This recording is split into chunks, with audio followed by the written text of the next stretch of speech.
Hi friend, welcome back to my YouTube channel. ನೋಡಿ friend, ಈ ದಿವಸ ಕೋಟ್ ಕಟಿಂಗ್ ನೋಡಿ ಒಂದೊಂದಾಗಿ ಪಿನ್ ಟು ಪಿನ್ ಮಾಹಿತಿಗಳನ್ನು ತಿಳಿಸ್ಕೊಡ್ತಾ ಇದ್ದೀನಿ. ಒಂದೊಂದಾಗಿ ನೋಡ್ಕೊಳ್ಳಿ ಕ್ಲೀನಾಗಿ. ಓಕೆ, ಕಾಲೇಜ್ ಯೂನಿಫಾರ್ಮ್, ಬ್ಲೇಸರ್ ಮತ್ತು ಕೋಟ್ ಯಾವ ರೀತಿ ಫೋಲ್ಡಿಂಗ್ ಹಾಕ್ಕೋಬೇಕು, ಯಾವ ರೀತಿ ಕಟಿಂಗ್ ಮಾಡ್ಕೋಬೇಕು ಅನ್ನೋದನ್ನು ಇಲ್ಲಿ ವಿಡಿಯೋದಲ್ಲಿ ನಿಮಗೆ ತಿಳಿಸ್ಕೊಡ್ತಾ ಇದ್ದೀನಿ. ನೋಡ್ಕೊಳ್ಳಿ. ಫಸ್ಟಿಗೆ ಮೊದಲಿಗೆ ನಾನು ಕ್ಲಾತನ್ನು ತೊಗೊತಾ ಇದ್ದೀನಿ. ಇದು ಪ್ಯಾಂಟ್ ಕ್ಲಾತ್ ಬರುತ್ತೆ. ನೋಡಿ ಯಾವ ರೀತಿ ಫೋಲ್ಡಿಂಗ್ ಹಾಕ್ಕೋಬೇಕು ಅನ್ನೋದನ್ನು ತೋರಿಸ್ತಾ ಇದ್ದೀನಿ. ಈ ರೀತಿ ಅಂಚ್ ಪೀಸನ್ನು ಎರಡು ಒಟ್ಟಿಗೆ ಒಂದು ಕಡೆ ಸೈಡ್ ಬರೋದಂಗೆ ಮಾಡಿಕೊಂಡು ನೋಡಿ ಈ ರೀತಿ 5.5 ಇಂಚು ಫೋಲ್ಡ್ ಮಾಡ್ಕೊಳ್ಳಿ. ಡಬಲ್ ಫೋಲ್ಡ್ ಇದೆ ಇದು. ಒಟ್ಟು 4 ಫೋಲ್ಡ್ ಬರುತ್ತೆ. 5 ಇಂಚಿಂದು ಒಂದು ಫೋಲ್ಡ್ ಬರುತ್ತೆ, ಒಂದು ಫುಲ್ ಫೋಲ್ಡ್ ಇರುತ್ತೆ. ನೋಡ್ಕೊಳ್ಳಿ, ಇಲ್ಲಿ ತೋರಿಸ್ತಾ ಇದ್ದೀನಿ. ಈ ರೀತಿ 5.5 ಇಂಚು ಫೋಲ್ಡ್ ಮಾಡ್ಕೋಬೇಕಾಗತ್ತೆ. ಗೊತ್ತಾಯ್ತಲ್ವಾ? 5.5 ಇಂಚು ಫೋಲ್ಡ್ ಮಾಡಿಕೊಂಡು ನೋಡ್ಕೊಳ್ಳಿ ಕ್ಲೀನಾಗೆ. ನೋಡಿ ಇಲ್ಲಿ ರೈಟಿಂಗಲ್ಲೂ ಸುತ್ತ ನಾನು 2 ಸ್ಟೈಡಲ್ಲೂ ತೋರಿಸ್ಕೊಡ್ತಾ ಇದ್ದೀನಿ. ಕೆಳಭಾಗದಲ್ಲಿ ನೋಡಿ ಲೆವೆಲ್ಲಿಗೆ ಇವಾಗ ನಾನು ಮಾರ್ಕ್ ಮಾಡ್ಕೊತೀನಿ. ಈ ರೀತಿ ಲೆವೆಲ್ ಮಾಡ್ಕೋಬೇಕಾಗತ್ತೆ ಕ್ಲಾತನ್ನು. ನೋಡಿ, ಸ್ಟ್ರೈಟ್ ಇದ್ದರೆ ನೀವು ಸ್ಟ್ರೈಟಲ್ಲಿ ಕಟ್ ಮಾರ್ಕ್ ಮಾಡ್ಕೊಳ್ಳಿ. ಇಲ್ಲ ರೌಂಡ್ ಬೇಕು ಅಂದವರಿಗೆ ರೌಂಡ್ ಕ್ಲಾತನ್ನು ಕಟ್ ಮಾಡ್ಕೊಳಕ್ಕೆ ಇದು ಮಾಡ್ಕೊಳ್ಳಿ. 2 ಇಂಚು ಎಕ್ಸ್ಟ್ರಾ ಇದು ಸ್ಟಿಚಿಂಗಿಗೋಸ್ಕರ ಎಕ್ಸ್ಟ್ರಾ ತೊಗೊಂಡಿರ್ತೀನಿ. ಲೆಂತ್ ಬಂದುಬಿಟ್ಟು ನೋಡಿ 21 ಇಂಚು ಲೆಂತ್ ಇದೆ. ಓಕೆ, ಇಷ್ಟು ಬಟ್ಟೆ ನಾನಿಲ್ಲಿ ಎಕ್ಸ್ಟ್ರಾ ತೊಗೊಂಡಿರೋದ್ರಿಂದ ಡೈರೆಕ್ಟು 21 ಇಂಚು ಲೆಂತ್ ತೊಗೊಂಡಿದ್ದೀನಿ. ಇವಾಗ ನೋಡಿ ಈ ರೀತಿ ಕ್ಲೀನಾಗಿ ಕ್ಲಾತ್ ಹಾಕ್ಕೊಂಡಿದ್ದೀನಲ್ಲ, ಇವಾಗ ಈ ರೀತಿ ಗೆರೆ ಹಾಕ್ಕೋಬೇಕಾಗತ್ತೆ. ಗೆರೆ ಹಾಕ್ಕೊಂಡು ನೋಡಿ 21 ಇಂಚು ಲೆಂತು. ಓಕೆ, ಈಗ ನೋಡಿ 1.5 ಇಂಚು ಡೀಪು ಬಕಲ್ ಸೈಡಲ್ಲಿ 1.5 ಇಂಚು ಡೌನ್ ತೊಗೋಬೇಕಾಗತ್ತೆ. ಮತ್ತು ಬ್ಯಾಕ್ ಕಟ್ಟಿಂಗ್ ನೋಡಿ 1.5 ಇಂಚು ಹೈಟ್ ತೊಗೋಬೇಕಾಗತ್ತೆ. ಓಕೆ, 1.5 ಇಂಚು ತೊಗೊಳ್ತಾ ಇದ್ದೀನಿ ಎರಡೂ. ಬ್ಯಾಕ್ ಬೇಕಾದ್ರೆ 2 ಇಂಚೆ ತೊಗೊಳ್ಳಿ, ತೊಂದರೆ ಇಲ್ಲ. ಓಕೆ, ನೋಡಿ ಇವಾಗ ಬಕಲ್ ಡೀಪ್ ಬಂದುಬಿಟ್ಟು 7.5 ತೊಗೊತಾ ಇದ್ದೀನಿ. ಫುಲ್ ಮೇಲಿಂದನೇ ಬಕಲ್ ಡೀಪ್ ತೊಗೊತಾ ಇದ್ದೀನಿ. ಅದರಲ್ಲಿ 1.5 ಇಂಚು ಡೌನ್ ಲೆಸ್ ಆಗಿ ನಮಗೆ ಸಿಗೋದು 6 ಇಂಚಿಂದ ಸಿಗುತ್ತೆ. ಆಯಿತಾ? ನೋಡಿ ಇವಾಗ ಚೆಸ್ಟ್ ಮೆಜರ್ಮೆಂಟ್ ತೊಗೊತೀನಿ. ಓಕೆ, ಚೆಸ್ಟ್ ಮೆಜರ್ಮೆಂಟ್ ಬಂದುಬಿಟ್ಟು 10 ಇದೆ. 10 ಅಂದರೆ 40 ಇಂಚಿದೆ. ಹಿಪ್ಪು ಸುತ್ತ 40 ಇಂಚಿದೆ. ಇದು ಬ್ಲೇಸರ್ ಕೋಟ್ ಆಗಿರೋದ್ರಿಂದ ಸ್ವಲ್ಪ ಲೂಸ್ ಇರುತ್ತಲ್ವ, ಹಾಗಾಗಿ ನಾನು ಎಕ್ಸ್ಟ್ರಾನೇ ತೊಗೊತಾ ಇದ್ದೀನಿ ಲೂಸು. 1.5 ಇಂಚು ಮತ್ತು ಎಕ್ಸ್ಟ್ರಾ ತೊಗೋಬೇಕಾಗತ್ತೆ. ನೋಡಿ, ಇದು 1.5 ಇಂಚು ಎಕ್ಸ್ಟ್ರಾ ತೊಗೊತಾ ಇದ್ದೀನಿ. ಏನಾರ ಟೈಟು ಲೂಸು ಬೇಕು ಅಂದರೆ ಮಾಡ್ಬೋದು. ಇಲ್ಲ ಅಂದರೆ ಫೋಲ್ಡಿಂಗ್ ಕ್ಲಾತನ್ನು ಸ್ಟಿಚಿಂಗ್ ಮಾಡಿದ್ರೆ ನೀವು ಒಳಗಡೆ ಯಾವುದೇ ರೀತಿ ಬ್ಲೇಸರನ್ನು ಹಿಡಿಯೋಂಗಿರೋದಿಲ್ಲ. ಹಾಗಾಗಿ ನಾವು ಇದನ್ನು ಓಪನ್ ಕೊಡ್ತೀವಿ ಸೈಡಲ್ಲಿ. ನೋಡಿ 2.25 ಇಂಚು 1.5 ಇಂಚು ಬಕಲ್ ಹತ್ರ ನಾನು ಒಳಗಡೆ ತೊಗೊತಾ ಇದ್ದೀನಿ. ಬ್ಯಾಕಿಗೆ ಶೇಪ್ ತೆಗೆಯೋದಕ್ಕೆ 1.5 ಇಂಚು ತೊಗೊತಾ ಇದ್ದೀನಿ. ನೋಡಿ ಇವಾಗ ಈ ರೀತಿ ಸ್ಟ್ರೈಟ್ ಆಗಿದ್ದು back. Okay, back side buckle. Okay, ನೋಡ್ಕೊಳ್ಳಿ ಒಂದೊಂದಾಗಿ ಫ್ರೆಂಡ್. ಹಾಗೆ ಯಾರ್ಯಾರು ವಿಡಿಯೋನ ಹಾಗೆ ನೋಡ್ತಿದ್ದೀರೋ, ಹೊಸದಾಗಿ ಯಾರ್ಯಾರು ಟೈಲರಿಂಗ್ ಕಲಿತಾ ಇದ್ದೀರೋ ಅಂಥವರಿಗೆ ತುಂಬ ಈಸಿಯಾಗಲಿ ಅನ್ನೋದಕ್ಕೋಸ್ಕರ ನಾನು ವೀಡಿಯೋಗಳನ್ನು ತುಂಬ ಈಸಿಯಾಗಿ ತಿಳಿಸ್ಕೊಡ್ತಾ ಇದ್ದೀನಿ. ನೋಡಿ ಈ ರೀತಿ ಹೊಸದಾಗಿ ಕಲಿಯೋಂಥವ್ರು ತುಂಬ ಈಸಿಯಾಗಿ ಕಲಿತ್ಕೋಬೋದು ನೋಡಿ.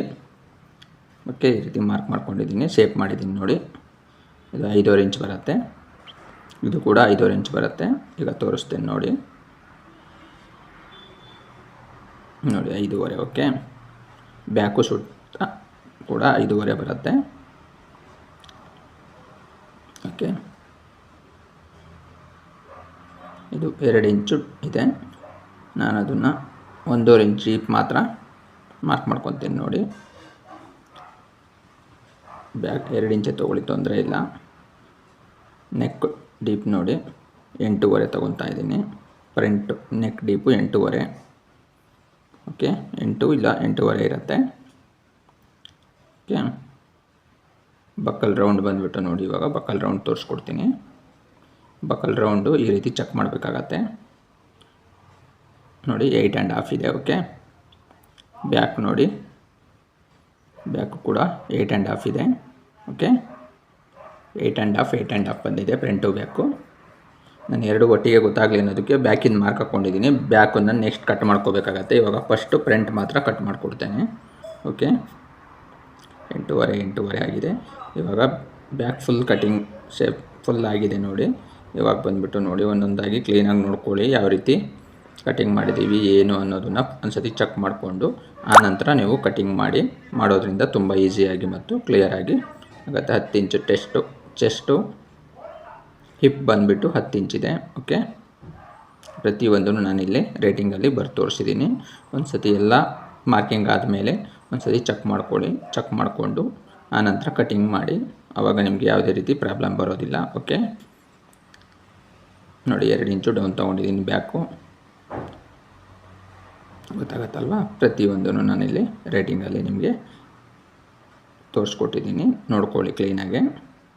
ಹೊಸದಾಗಿ ಯಾರ್ಯಾರು ಟೈಲರಿಂಗ್ ಕಲಿತಾ ಇದ್ದೀರೋ, ಯಾರ್ಯಾರಿಗೆ ಕೋಟ್ ಕಟಿಂಗ್ ಬರೋದಿಲ್ಲೋ ಅಂಥವರು ಕೋಟ್ ಕಟಿಂಗನ್ನು ಕಲ್ತ್ಕೊಳ್ಳಿ. ಇವಾಗ ನೋಡಿ, ನಾನು ಇವಾಗ ಫ್ರಂಟ್ ಕಟಿಂಗ್ ಆಗಿದೆ, ಇವಾಗ ಬ್ಯಾಕ್ ಕಟಿಂಗು ಅಲ್ಲಿ ಮಾರ್ಕ್ ಮಾತ್ರ ಮಾಡಿದ್ನಲ್ವ, ಅದೇ ರೀತಿ ಇಲ್ಲಿ ನಾನು ಇವಾಗ ಫ್ರಂಟು ಬ್ಯಾಕು ಯಾವ ರೀತಿ ಇಟ್ಕೋಬೇಕು ಅನ್ನೋದನ್ನು ತೋರಿಸ್ತೀನಿ ನೋಡಿ. ಈ ಸೈಡಲ್ಲಿ ಬಂದುಬಿಟ್ಟು ನೋಡಿ, ಇವಾಗ ನಾನು ಕರೆಕ್ಟಾಗಿ ಲೆವೆಲ್ಲಾಗಿ ಬಟ್ಟೆ ಇಟ್ಕೊತೀನಿ. ಈ ರೀತಿ ಪ್ರಿಂಟಿಂಗಿಂತ ಬ್ಯಾಕ್ ಅರ್ಧ ಇಂಚು ಕಮ್ಮಿ ಇರಬೇಕು. ಓಕೆ, ಈ ರೀತಿ ಫೋಲ್ಡಿಗೆ ಹಾಕ್ಕೋಬೇಕಾಗತ್ತೆ ನೋಡಿ. ಲೆವೆಲ್ಲಾಗಿ ಇಟ್ಕೊಳ್ಳಿ ನೋಡಿ. ಈ ಕಡೆ ಸೈಡಲ್ಲಿ ಲೆವೆಲ್ ಆಗಿದೆ, ಪೂರ್ತಿ ಲೆವೆಲ್ ಮಾಡ್ಕೊಂಡಿದ್ದೀನಿ. ಕೆಳಭಾಗದಲ್ಲೂ ಕೂಡ ಲೆವೆಲ್ ಮಾಡ್ಕೊತಾ ಇದ್ದೀನಿ. ಈ ಕಡೆ ಸೈಡಲ್ಲಿ ನೋಡಿ, ಇಲ್ಲಿ ತೋರಿಸ್ತಾ ಇದ್ದೀನಿ ಅಲ್ವಾ, ಬ್ಯಾಕ್ ಸೈಡು ಇಲ್ಲಿ ಅರ್ಧ ಇಂಚು ಬ್ಯಾಕು ಕಮ್ಮಿ ಇರಬೇಕು, ಫ್ರಂಟ್ ಜಾಸ್ತಿ ಇರಬೇಕು. ಓಕೆ, ಇದನ್ನು ಕೂಡ ನಾನು ಪ್ರತಿಯೊಂದನ್ನು ಕ್ಲೀನಾಗಿ ನಿಮ್ಗಲ್ಲಿ ಕಟಿಂಗಲ್ಲಿ ಪೂರ್ತಿ ಲೆವೆಲಾಗೆಲ್ಲ ತೋರಿಸಿದ್ನಲ್ಲ, ಅದೇ ರೀತಿ ನಾನಿಲ್ಲಿ ಮಾರ್ಕ್ ಹಾಕ್ಕೊತೀನಿ ನೋಡಿ. ನಾನು ಫ್ರಂಟು ಬ್ಯಾಕು ಒಟ್ಟಿಗೆ ಮಾರ್ಕ್ ಹಾಕ್ಕೊಂಡಿದ್ನಲ್ವ, ನಿಮಗೆ ಗೊತ್ತಾಗಲಿ ಅನ್ನೋದಕ್ಕೋಸ್ಕರ ಒಂದೇ ಸತಿ ತೋರಿಸಿದ್ದೆ. ಇವಾಗ ನೋಡಿ ಬ್ಯಾಕ್ ಭಾಗನ ತೋರಿಸ್ಕೊಡ್ತಾ ಇದ್ದೀನಿ.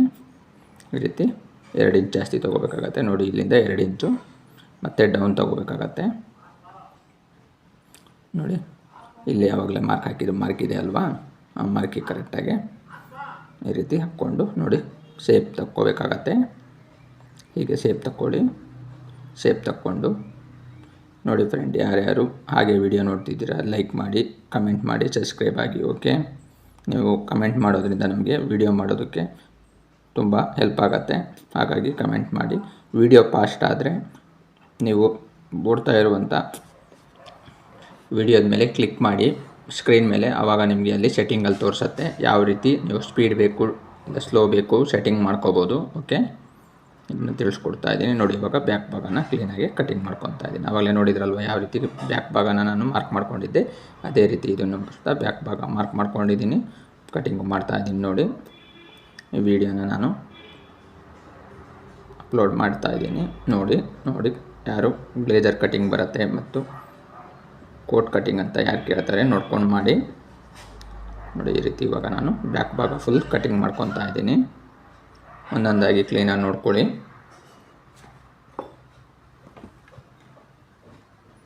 ಓಕೆ ನೋಡಿ, ಇದು ಇವಾಗ ನಾನು ಪೂರ್ತಿ ಕಟಿಂಗ್ ಆಗಿದೆ ಬ್ಯಾಕ್ ಭಾಗ. ಇವಾಗ ನೋಡಿ, ಇದು ಕೆಳಭಾಗದಲ್ಲಿ ಬ್ಯಾಕ್ ಭಾಗ 2 ಫ್ರಂಟು ಬ್ಯಾಕು ಸೇಮ್ ಇರಬೇಕಾಗತ್ತೆ. ನೀವು ರೌಂಡ್ ಏನಾರು ಬೇಕು, ಆಪಲ್ ಕಟ್ ಬೇಕು ಅಂದರೆ ಮಾತ್ರ ಕಟಿಂಗ್ ಕೆಳಭಾಗದಲ್ಲಿ ಚೇಂಜ್ ಮಾಡ್ಕೊಳ್ಳಿ. ಮತ್ತೆಲ್ಲ ಪ್ರತಿಯೊಂದು ಭಾಗನೂ ಇದೇ ರೀತಿ ಸೇಮ್ ಕಟಿಂಗ್ ಮಾಡ್ಕೊಳ್ಳಿ ನೋಡಿ. ಇವಾಗ ಪಾಕೆಟಿಗೆ ಯಾವ ರೀತಿ ಮಾರ್ಕಿಂಗ್ ಮಾಡ್ಕೋಬೇಕು ಅನ್ನೋದನ್ನು ತೋರಿಸ್ತೀನಿ ನೋಡಿ. ಇದು ಕೆಳಭಾಗ 2 ಇಂಚು ಇದಿದೆ ಅಲ್ವಾ ನೋಡಿ, ಅಲ್ಲಿಂದ ನಾನು 5.5 ಇಂಚುಗೆ ಮಾರ್ಕ್ ಮಾಡ್ಕೊತಾ ಇದ್ದೀನಿ ನೋಡಿ. ಕೆಳಭಾಗದಿಂದ 5.5 ಇಂಚು, 4.25 ಇಂಚು ಪಾಕೆಟ್ ಬರುತ್ತೆ ಅಗಲ ನೋಡಿ. 4.25 ಇಂಚು ಪಾಕೆಟ್ ಬರುತ್ತೆ. ಪಾಕೆಟಿಂದ ಔಟ್ಸೈಡು 2 ಇಂಚ್ ತೊಗೊಂಡಿರ್ತೀನಿ. ಓಕೆ ನೋಡಿ, ಇದು ಪಾಕೆಟಿಗೆ ಮಾರ್ಕಿಂಗ್ ಮಾಡ್ಕೊಂಡಿದ್ದೀನಿ ನೋಡಿ ಫ್ರೆಂಡ್. ಪ್ರತಿಯೊಂದು ಇವಾಗ ನೋಡಿದರೆ ಇದು ಪಾಕೆಟಿಗೆ ಮಾರ್ಕಿಂಗ್ ಮಾಡ್ಕೊಂಡಾಗಿದೆ ನೋಡಿ. ಇಲ್ಲಿ ಪಾಕೆಟ್ ಫ್ರಂಟ್ ಇಲ್ಲಿ 2 ಇಂಚ್ ತೊಗೊಂಡಿರ್ತೀನಿ, 2 ಇಂಚಿಂದ 4.25 ಇಂಚ್ ತೊಗೊಂಡಿರ್ತೀನಿ. ಇವಾಗ ಬ್ಯಾಕ್ ಡಾಟ್ಸ್ ಹಿಡಿಬೇಕಲ್ವಾ, ಯಾವ ರೀತಿ ಹಿಡಿಬೇಕು ಅನ್ನೋದನ್ನು ತೋರಿಸ್ತೀನಿ ನೋಡಿ. ಬ್ಯಾಕ್ ಡಾಟ್ಸ್ ಬಂದುಬಿಟ್ಟು 6 ಇಂಚ್ ತೊಗೊತಾ ಇದ್ದೀನಿ. 6 ಇಂಚಿಗೆ ಮಾರ್ಕ್ ಮಾಡ್ಕೊತಾ ಇದ್ದೀನಿ. ನೀವು ನೋಡಿ ಅದು ಸೈಜ್ ಯಾವ ರೀತಿ ಬರುತ್ತೆ ಆ ಸೈಜಿನ ಅರ್ಧ ಭಾಗ ಮಾಡ್ಕೊಳ್ಳಿ. ಅರ್ಧ ಭಾಗದಲ್ಲಿ 1 ಇಂಚು ಜಾಸ್ತಿ ಇಟ್ಕೊಂಡು ಮಾರ್ಕಿಂಗಲ್ಲಿ ಬ್ಯಾಕ್ ಡಾಟ್ಸ್ ಹಿಡೀರಿ. ಓಕೆ, ನಾನು ಹತ್ತಿರೋದಕ್ಕೆ 6 ಇಂಚ್ ತೊಗೊಂಡಿದ್ದೀನಿ. 4 ಇಂಚ್ ಒಂದು ಕಡೆ ಸೈಡ್ ಮಾಡಿದ್ದೀನಿ, ಸೈಡು 6 ಇಂಚ್ ಮಾಡಿ ಯೂನಿಫಾರ್ಮ್ ಇದಾವ.